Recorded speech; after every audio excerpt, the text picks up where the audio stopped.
happy birthday to Donnie S. with 1 year.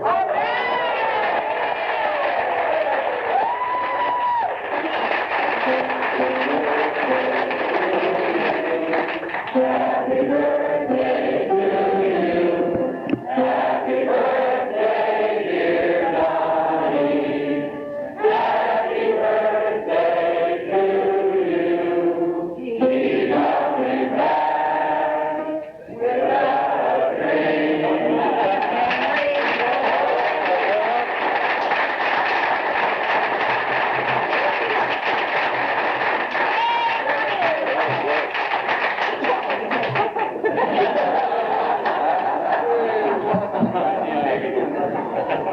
God, I'm Donnie and I'm an alcoholic addict. God, you know, I can't believe that I'm here today. A year ago when I came here, I was so scared and I was so empty and so lonely. And because of all you people here in this room that shared your experience, strength, and hope with me, it's been able to put some meaning in my life today. I've had a really bad day. I have had some real distressing news from my mother. And she's sick with a terminal illness and wants me at her bedside. But you know, because of the unity that I have found in the Fellowship of Alcoholics Anonymous, I don't have to drink today. And that's only because you people are here for me when I need you. And you've always been here for me in this year. And that means an awful lot to me. I really need to thank you. I want to thank my sponsor for teaching me how to live one day at a time. She's been a blessing in my sobriety.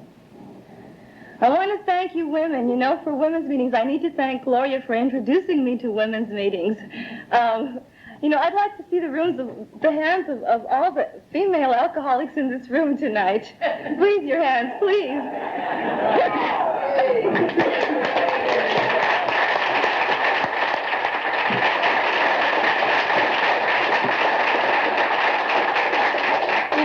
You ladies have made me have the happiest times at my meetings and in my sobriety. You've really given me a lot of inspiration. We have so much fun at our meetings. God, we have a ball, you know. I'm so grateful for women's meetings, for the women. And, you know, today I want to keep coming back. I really do. I don't have to come anymore. I want to. And hopefully that I might be able to give a little bit of what you people have so freely given to me. Thank you.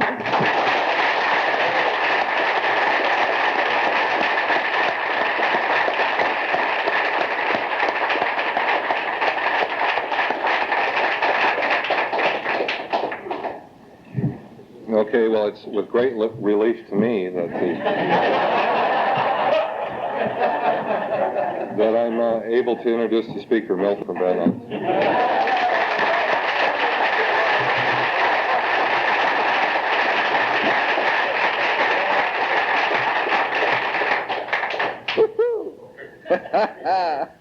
This must not be a long meeting.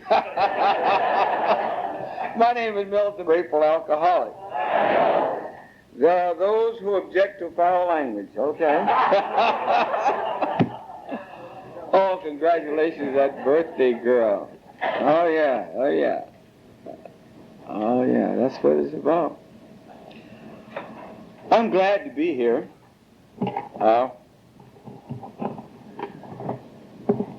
I like when she asks all the ladies to raise their hands. So the ladies alcoholics around here. And my little evil mind.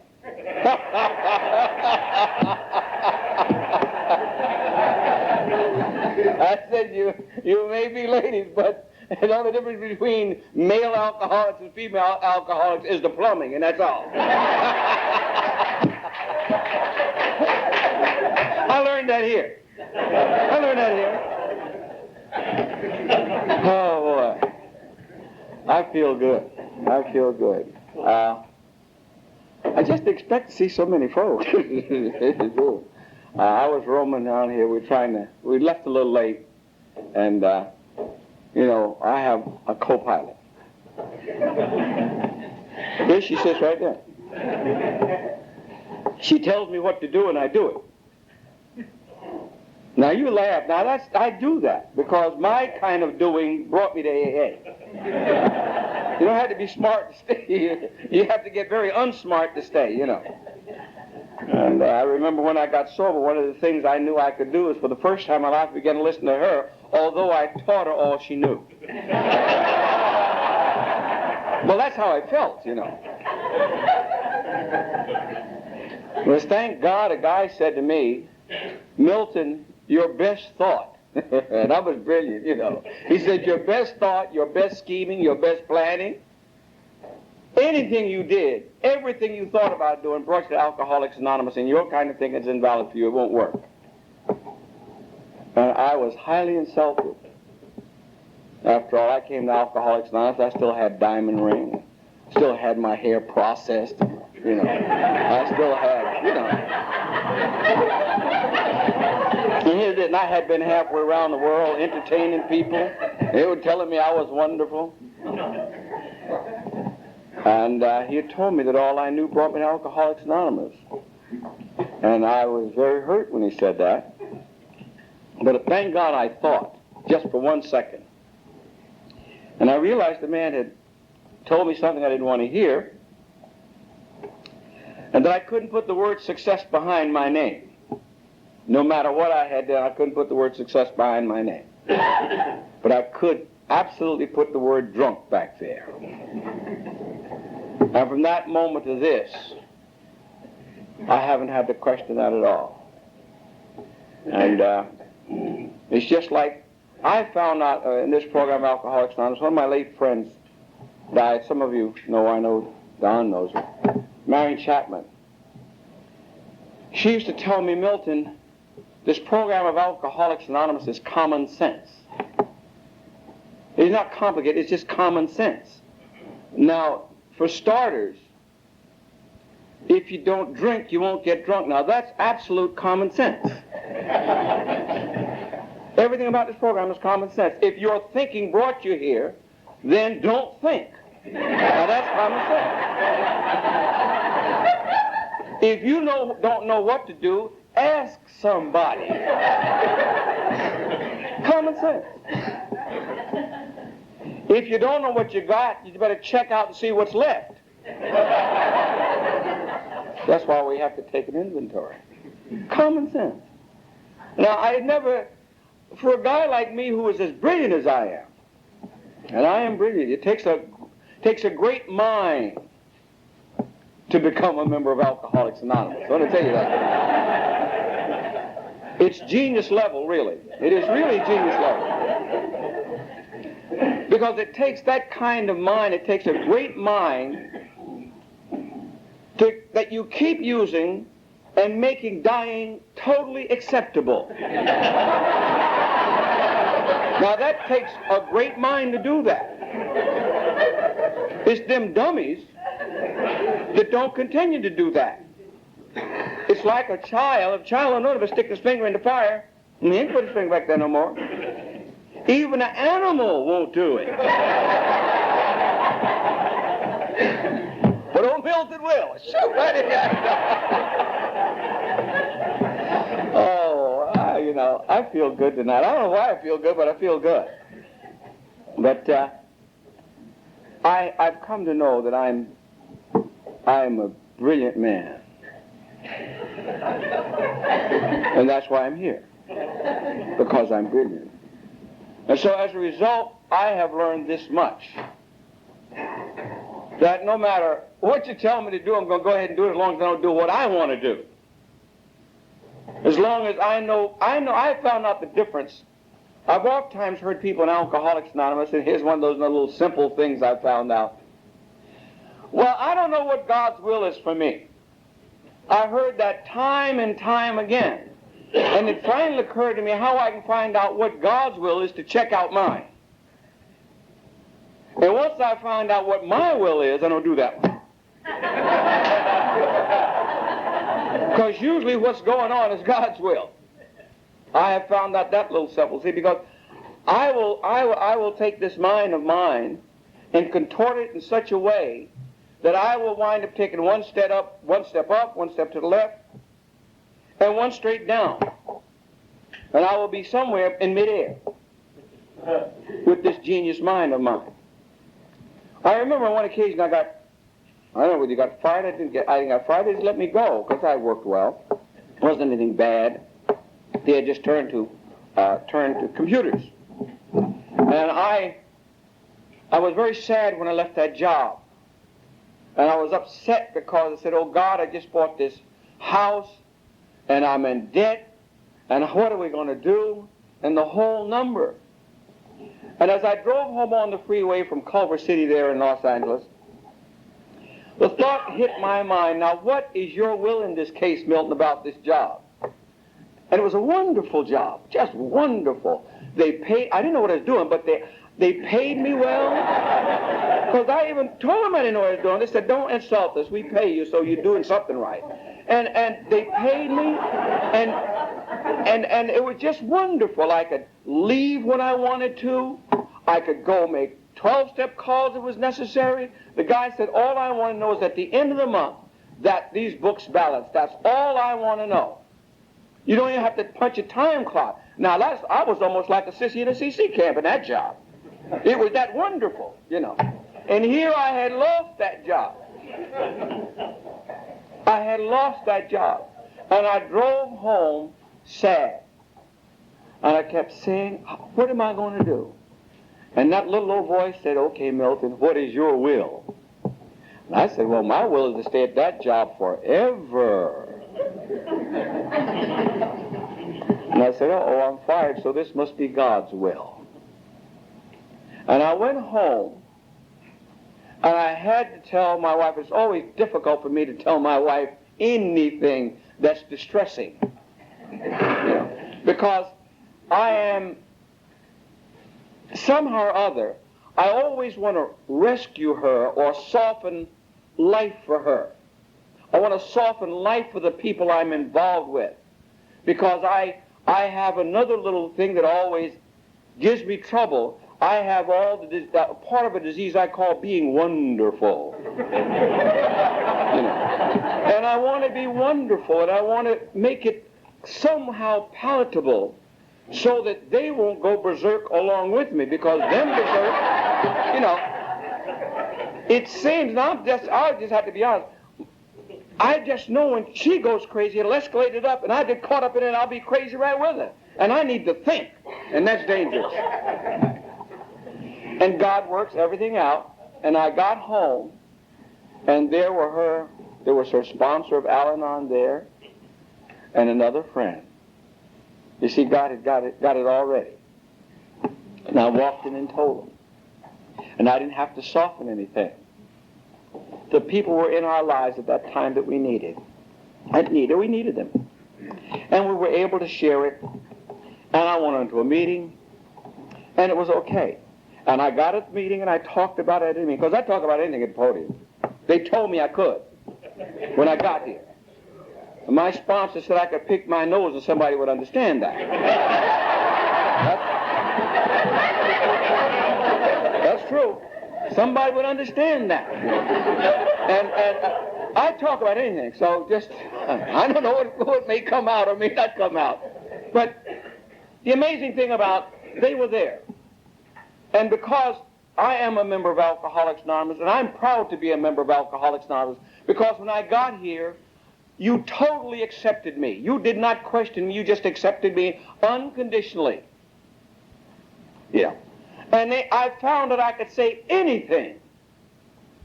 And somebody would always, somehow or other, say, "Yeah, well, me too." Because I'd love to be unique. I would like to hold on to this thing called uniqueness. It might kill me, but I'd like to hold on to it, you know. And Alcoholics Anonymous slowly carves that away from me. And I remember standing at the podium, and I shared it with the people at Alcoholics Anonymous, that I had lost this job, I didn't know what I was going to do, and I had to go home and tell my wife, and it was okay. It was absolutely all right.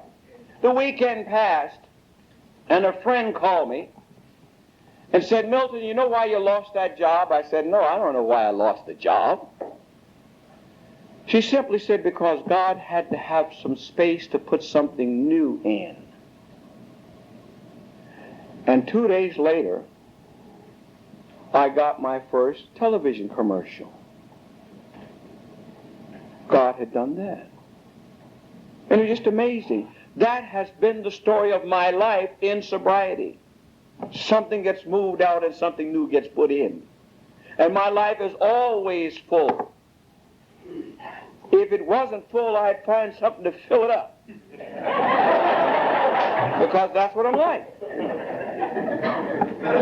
I'm not in Alcoholics Anonymous by accident. I'm in Alcoholics Anonymous because this is where God wants me to be. He had to do everything he could in his power to get my attention. And it took him a long time to get it because, you know, I run hard. I hold on to uniqueness to almost till death's door, and I did. You know, I will hold on to it. I want to be different. When I got to Alcoholics Anonymous, I wasn't even eating watermelon. Now that's how unique I was.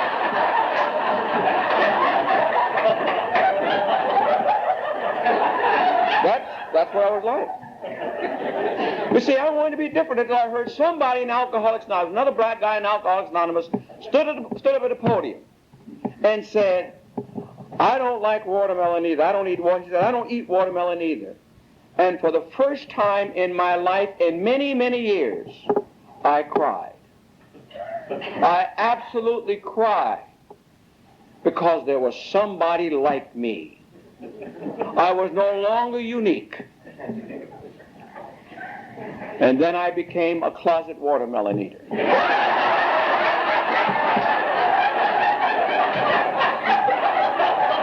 My wife Ruby here, she began to find watermelon pits in the bed.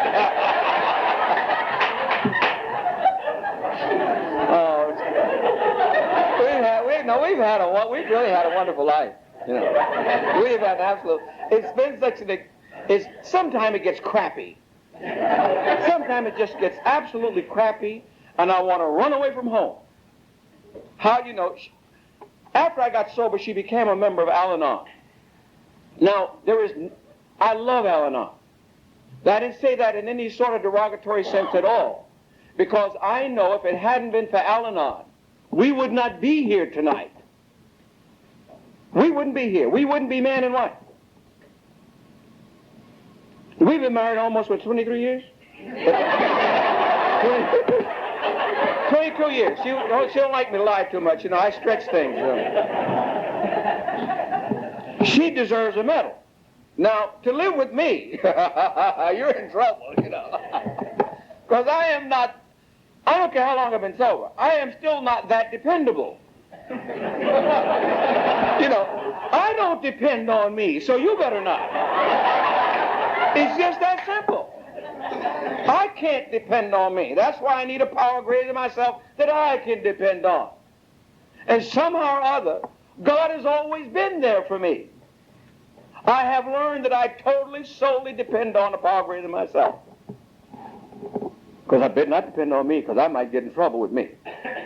See, my kind of dependence on me brought me to Alcoholics Anonymous. And I didn't know that. Now, the strangest thing about being married, I don't know what I want to talk about marriage, but tonight I guess I'm going to talk about, we shared last night at an Al-Anon meeting, and I love to hear my wife talk. I just love it because she gives it to me accurately. She, you know, I can get very impressed with my own pictures of me, you know, but it's usually she has another view. And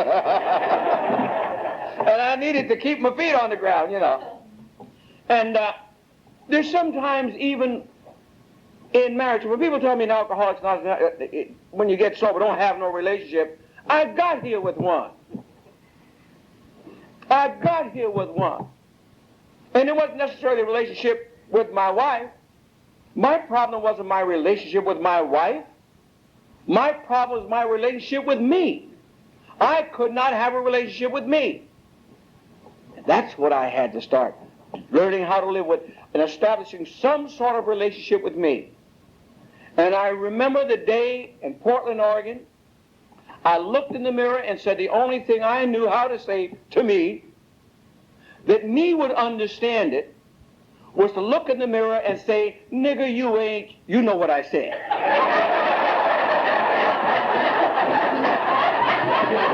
because I didn't want to be that. But that's the only thing this head could hear. And I came home and told her that she was married to an alcoholic because she didn't know it.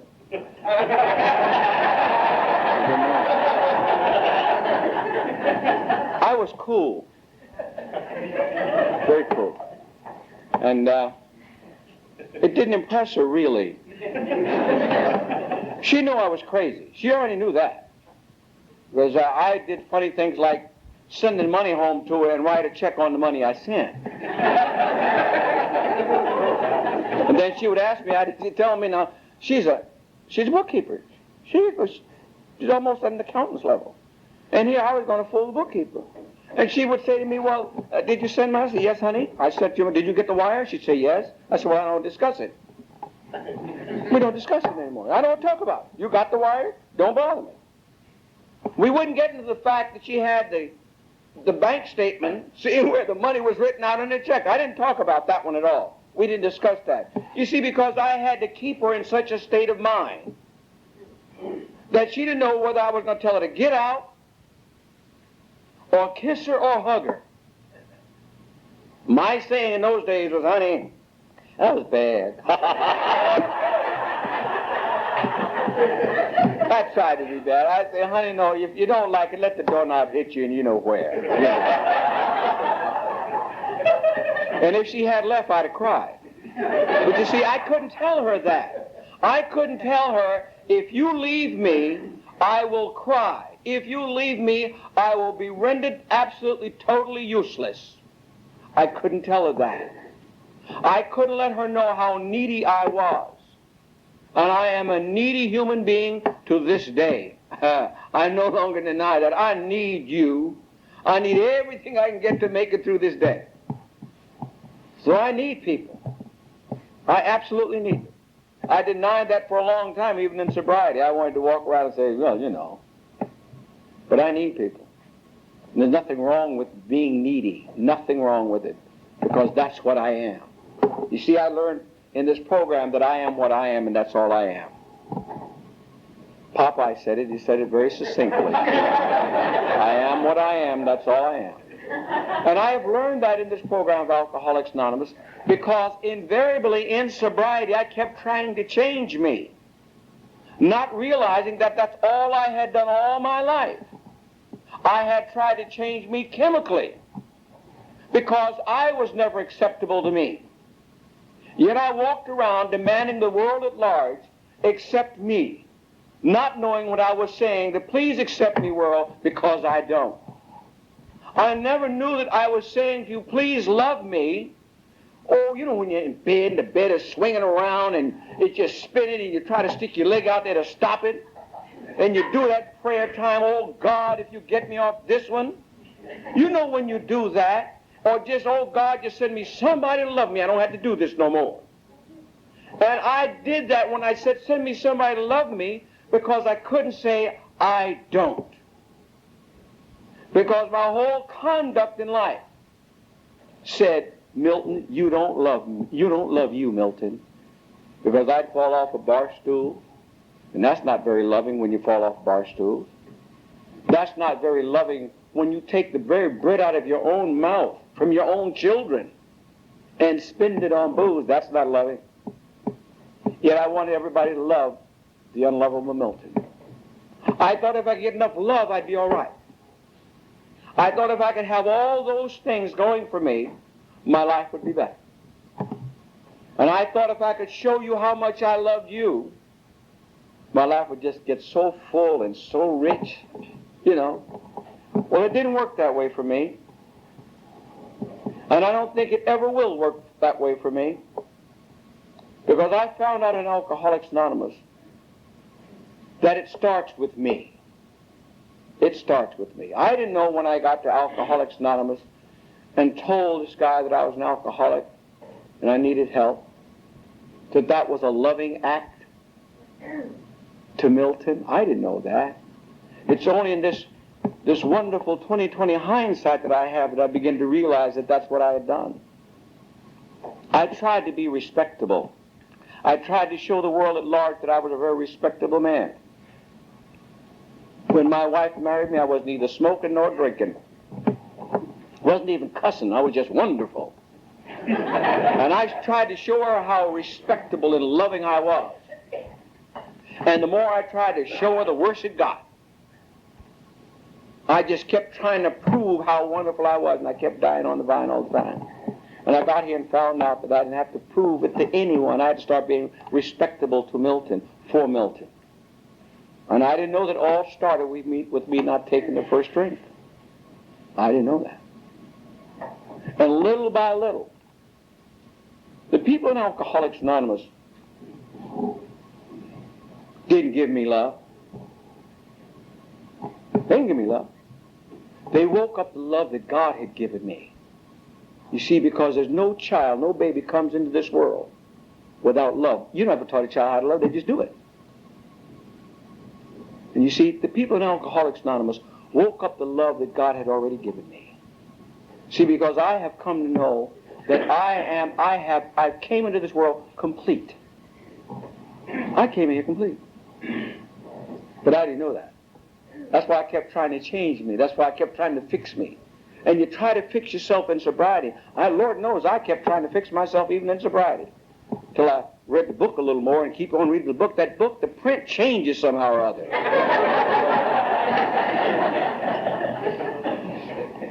I know there's a little prayer in there that says, God, I offer you my good and my bad. And it occurred to me that I came to Alcoholics Anonymous. I now offer the people in Alcoholics Anonymous my good and my bad. And they just absolutely, they don't even sit down. Have a cup of coffee. And I began to realize the only person in the world that would not accept that was me. And the moment I began to accept all of that as me, my life started getting better and better. You see, I am what I am. That's all I am. I cannot be divided and have peace. I can't say there's a part of me I like and a part of me I don't like. It's all me. It is all me. And I heard a friend of mine say, well, the best thing you can do is make love to it. And that's what I do, is I make love to all of me. Because I do believe that God rests within. That's what I believe. I believe God rests within. And it's my responsibility to keep his house clean. I must keep his house clean. See, because if God rests in peace in me, then where God is, peace is. And I can walk around pretty peaceful most of the time. Oh, I get scared. I do all the human things, you see, because being human is new to me. Being human is new. Because all my life I didn't want to be human. I didn't know that. I thought that I was different than. I didn't know that when you're frightened, that you're frightened. Everybody gets frightened. I thought there was something wrong with me, that my fear was deeper or greater than somebody else's. Fear is nothing but fear. There's no depth to it, just plain fear. There's no male fear or female fear. It's just fear. You know. But you see, in Alcoholics Anonymous, I have learned that all of these things are me. And I brought all of them here. I may not hold much hope for you if you knew. But I'm going to tell you one thing. If somebody tell you you're going to walk off into the sunset and you're going to become wonderful, kick them. Like a friend of mine said, you know, Milton, I've been having trouble. It looks like everything is just falling.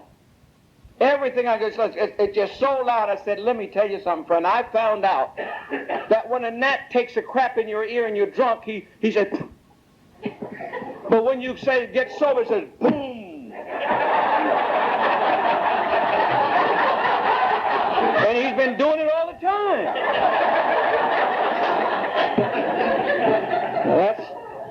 That's what I found now.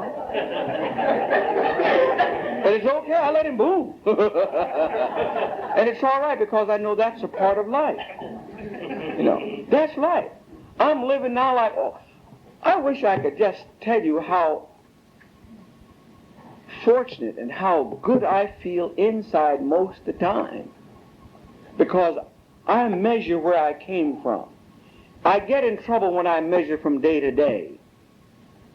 See, but if you take it out and you measure it properly from day one when you got here, Everything that's going on is absolutely fine. It's wonderful. See, because if you measure that day, what is the problem? There really isn't one. I find out the problem is always me. It's never outside of me. It is always me. And it's based on the attitude I carry about me at that moment or that time. When I'm thinking I'm a nothing, I'm just crazy. Everything else becomes nothing around me. It's the strangest thing. When I'm scared and I've given up everything, everybody got to get scared around me because I just get crazy and do crazy and nutty things. I'm a destructive human being. I'm a destructive man. And I don't try to deny that. I've learned in Alcoholics Anonymous that's just how it is. Because I was destructive ever since I can remember. And because I got sober, I thought that would go. I just don't linger in it as long as I used to. I'm more aware of it today than I used to be. I am no longer that long-time victim of it. You see, I had to open up last night to my wife to let her know I'm on one of those destructive courses. Now, I don't want to tell her that I was cheating. I'm not cheating in food now. I'm not talking about cheating with women now. I'm talking about cheating in food. You see, I'm not supposed to have sugar, but I got caught up in donuts. And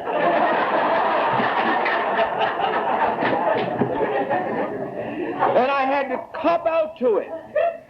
I would love to keep on eating those donuts, you know. And I'm walking around and I tell, oh, I got a heartburn. I'm doing the whole hurt number, right?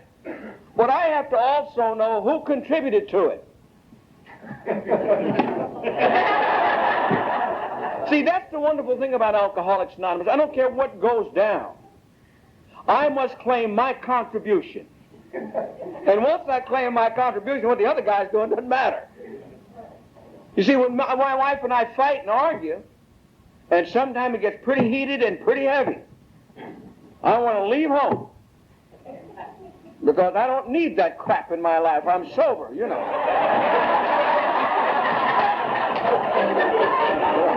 I bring all the money home. I don't write checks on the money. I bring it all home. And she's giving me static. But when I get quiet, I have to look for what my contribution is to the discomfort that exists. And once I claim that, it gets all right. It gets all right. Because it's usually not her. It's usually me and my attitude about me. I had to tell her this morning, I have never told this before, we had bills to pay. She gave me bills to pay, and I don't like paying bills. She's always paid the bills. See, I'm a mama's boy. I want somebody always to take care of me. I'd like to flit out among the daisies and just pluck them and just have a good time. That's what I love to do. You know, I'd love to do that. I don't want to be responsible. You have never in your life seen anybody walk around and say, give me responsibility. I don't want to be responsible, not even for me. And I want the least amount possible. And not too long ago, she gave me the bills to pay. And I don't want to pay no bills. And I had to tell her this morning, you know, honey, why I don't pay the bills as quickly? It's because I'm afraid I don't have enough money in the checking account. Now, I've been feeling that way for months. But somehow or other, the bills get paid. The money is always there.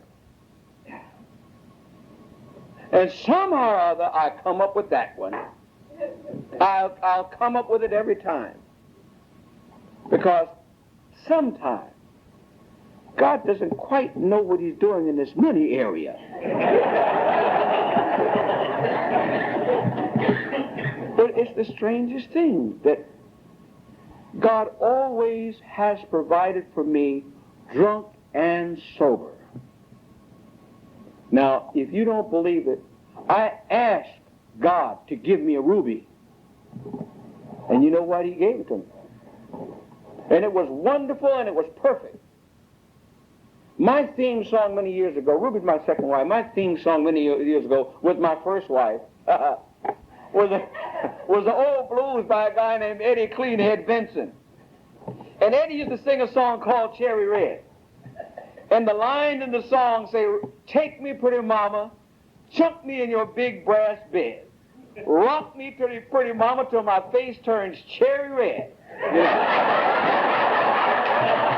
And I would tell you, I looked for that one woman. You know, there were times in my drunks, I was even willing to marry one pregnant. Some of you guys have done that, so I know. You walk around looking for some pregnant woman to give her your name so she'll stay plugged into you the rest of her life. And that's what I look for. But you see, God always saved me from me. I never found that one woman until I was ready for her. And God sent her. Her name is Ruby.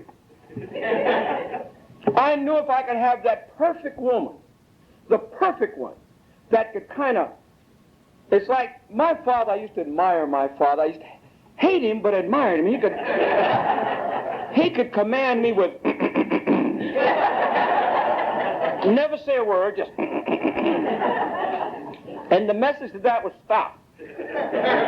Stop doing whatever you're doing. Just quit now. And it's embarrassing when you got a house full of preachers in there, you know, because my folks were very religious.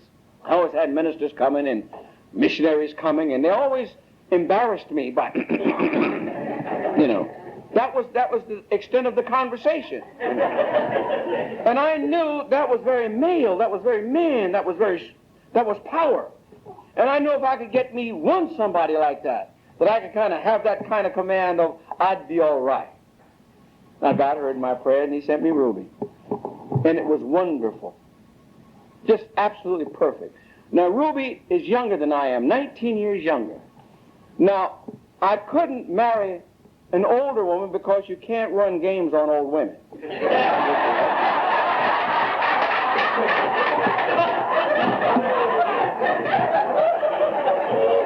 And you see, I had been married to one of my own, and they tell you just what you are like that. They don't play around. And I couldn't marry a white one because, one, I was walking down Hollywood Boulevard with one, and somebody called her a nigger lover. You see, and she wasn't worth dying over.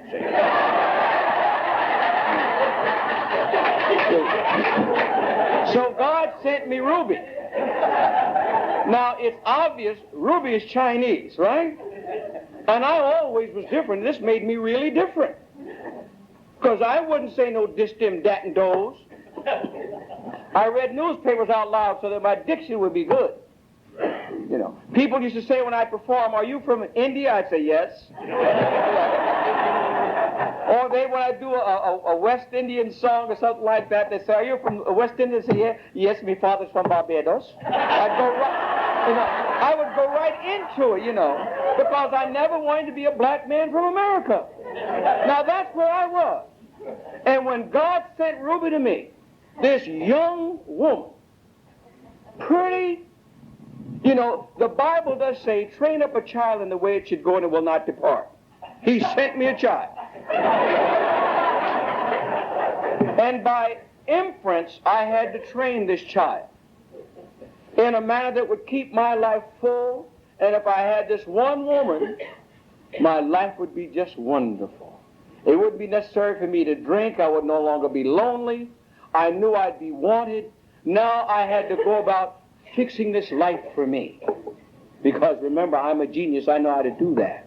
And it started. And it got better and better. Ruby would feed me in the bed. You know, I'd coming off the road, she'd feed me in the bed, and her and my oldest daughter would sit down on the floor and just look up at me. You know, like the king was sitting on his throne. Man, that is it. Now you talk about scheming and planning and this great mind of mine, it was right on. I had it all. I had show business, and I had that woman who was going to make it all right. Now, it went along real nice, and it got even a little better. She went to Akron's and got 2 bells, one for her and one for my oldest daughter. And she said to me, Milton, when you're coming off the road, I know you're tired, don't call me. Just ring the bell. And I'd ring the bell. Ting-a-ling-ling-ling. It's almost like my father clearing his throat.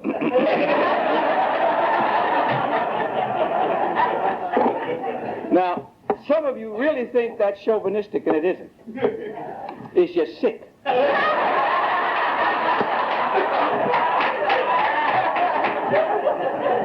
If you be my kind of alcoholic, what you will do is attract another sick one. That's why I don't run away from home anymore. I know I can run. I'm free to leave. I'm absolutely, totally free to leave my home if I choose. But I know one thing that's certain. I'll go find another sick one. And I don't feel like going through that anymore. That's common sense. And the amazing thing about when you have it all the way you think you should have it, and life is just wonderful, you think, if you be my brand of alcoholic, you do the one thing you know how best to do. I forgot to tell you that during the tenure of show business, there was a period in my life I didn't drink for 12 years. I was still an alcoholic, but I didn't drink. So if you knew and think you think you cannot stop drinking, you can stop drinking. Make no bones about it. If the goal is important enough, you can stop drinking. Now, I didn't say you'd stay stopped, but you can stop. You go to jail, you stop. You go to nut wards like I did, you stop. So you can stop. Staying stopped is a problem. Now, I stayed stopped for a long time, and after I got everything in order, I decided I could drink a little glass of wine again. In 3.5 short years, I found my way back to Alcoholics Anonymous. And I said, I will do anything these people tell me. And life began to happen for me only then. My life had been a sham, had been just a mere existence. I didn't go into detail of all the things I've done and had to do to get here. I paid a dear price to be here. I was thinking the other day when I ran away from my first wife out here to California once looking for a girl that wouldn't go to bed with me, and I thought because I was out of service she would, you know, and forgot her name on a blackout and a dress too, and had to pick tomatoes and grapes to get back home. And I'm a city boy.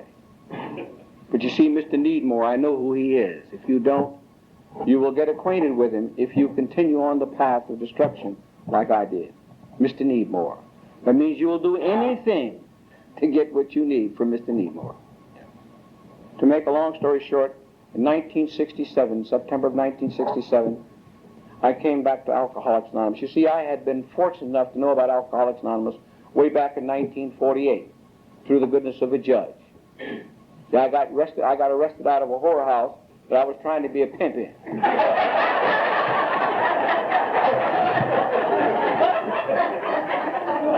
Don, I bet you thought I was well when I got here.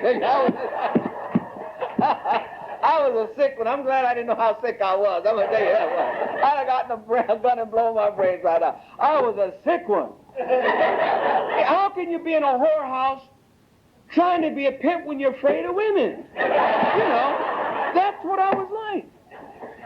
I loved women, scared to death of them. I'm still afraid of them. But I know one thing, they're just as afraid of me as I am of them now, so it's all right. Well, I didn't know that. Yeah. When I got here to Alcoholics Anonymous, we were in debt. Well, I mean, we're really in debt. And somebody said to me, Milton, if you can buy the simple concept that your best thinking, your best judgment, and the greatest thoughts you ever had in your life brought you to the doors of Alcoholics Anonymous, and it's totally invalid for you, you're on your way. He did not tell me to find God. He did not tell me not to take the first drink. He just told me that little simple thing. And it made sense eventually to me. And I went about the business of being sober. And some guys would have buried me if I hadn't paid them some money we owed them. They were some heavy fellows. They don't play around with you. But somehow or other, God in His infinite wisdom began to provide for me. Because the day I told her about my being an alcoholic, the next day I remember she called me. She said, Milt, she said, what are you going to do? I said, I'm going to work now. She didn't know I worked. She had no idea I knew how to work. You see, in her mind, black guys, their women took care of them. That was in her mind. She didn't know that I had the kind of pride that would not permit that. My pride will not allow that for me. I'd like to do that, but the guilt is so strong I couldn't stand it. So I knew I had to go to work.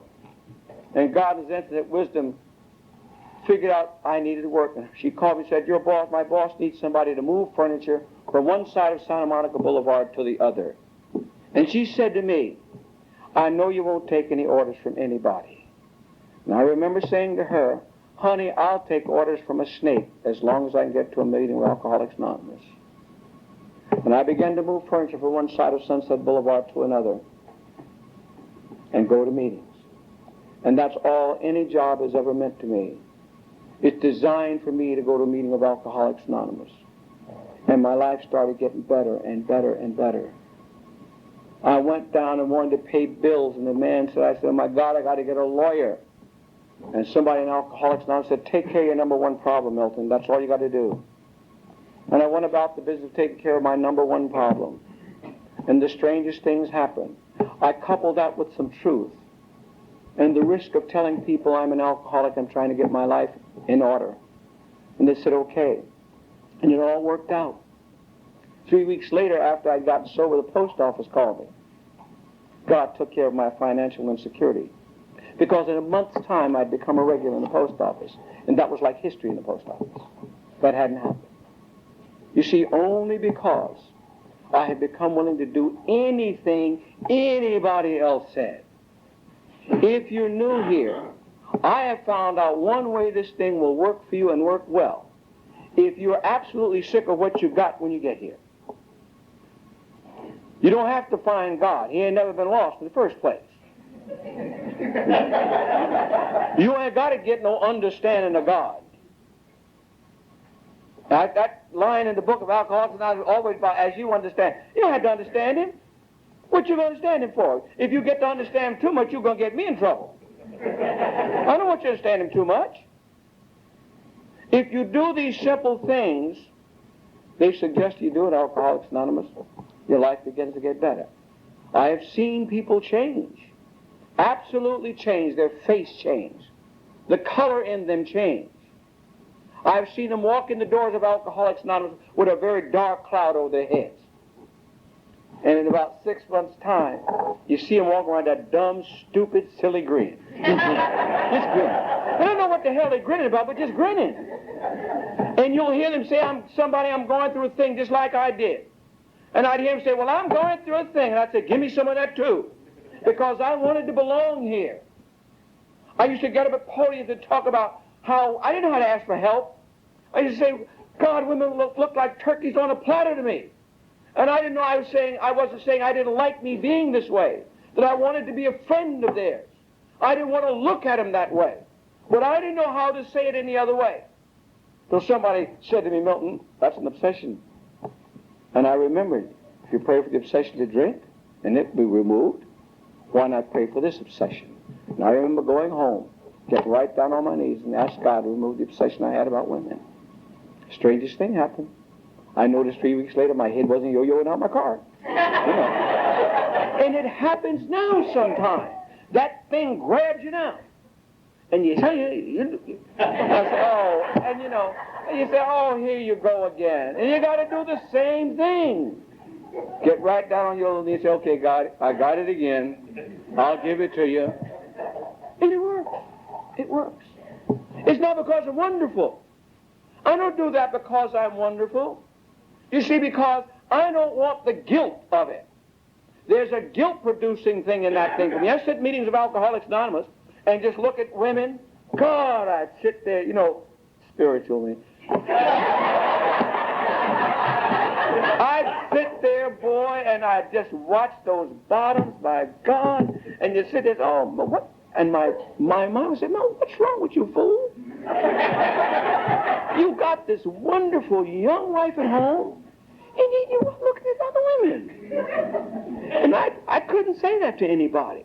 And it just got so full because there was a guilt involved here. I thought I was being guilty for doing this. I thought I was being unfaithful. Until I went to my late friend Marion and said, Marion, I can't stand it any longer. And she said to me, you know, Milton, you might have to follow that one through. She said, but however, you also have to know that if you weren't looking at him, I'm going to have to take it to Camarillo so somebody can teach you how. She said, because that's being human. You're a human being. There's no guilt there. Because that's what human beings do. I thought I was the biggest crotch watcher in the world. But I also found out that women are crotch watchers too. That's it. There is no difference. If you sit here with the guilt, just be human rather than guilty. The act, you don't have to act on it. I haven't had to act on it. It's not because I'm wonderful, it's because I don't want the guilt of it. It's that simple. I don't do anything in Alcoholics Anonymous that I can't talk about from this podium. That's my guidelines. I don't do anything in Alcoholics Anonymous that I cannot talk about from this podium. Now, I'm not going to cheat and talk about anything from this podium and tell you. I'm not going to do that, so I can't cheat. It's that simple. I can't cheat. Now, when I become willing to tell you, I'll cheat. But a day at a time, I don't have to do that. A day at a time, I can be faithful not to my wife. I can be faithful to me. Because here's where all the confusion goes on, is with me. And when I'm faithful and loyal to me, I find that I'm faithful and loyal to all those around me. Now, time for me to shut up. Is this meeting going to go to 8 o'clock? All right, let me shut up and sit down. But I'll tell you this much. My life is just unbelievable. I walked away from show business and God put it back in my life. Free for nothing. And all I've had to do was simply stay sober and try to carry this message and try to share me with everything and everybody about me. That's what I try to do, share me. Because I so desperately need people in my life. You can no longer harm me as I thought people would do. I thought maybe if I really let you know how vulnerable I am, you'd step on me and squash me. You can't do any more damage to me than I did. I'm a master. You can't hurt me like I did. And so you can have at me. I spread eagle and you can have at me. It's okay. See, because I have a great protector going for me. I call him God. He's protecting me from my most deadly enemy, me. And I know he'll protect me no matter where I go, as long as I'm trying to let his will be done in my life. There are times when I believe he just kind of steps back and lets me bump my head a little bit. And that guy says, peace, be still, and know that I am God. And sometimes we have to be still to know that he's God. I'll tell you this much. I'm freer today than I've ever been in my life. I don't know how much freer I'm going to get, but if there's more, I want more. I'm not going to stand here at this podium of Alcoholics Anonymous and tell you, I've got enough. I can leave here tomorrow. God can take, don't take me. I want more. I want more, and I want more, and then I want some more. I wouldn't be practicing by ism if I didn't want more. I want more. And I'm going to try to continue to do things that seem to reap that more. And I know the only way I can reap more is by giving. The more that I can reap more is by accepting me as I really am. And then on a daily basis, and I close with this because it means so much to me, I'm like the late Martin Luther King. And he closed once, he said, free. Free at last. Thank God Almighty, I'm free at last. Thank you.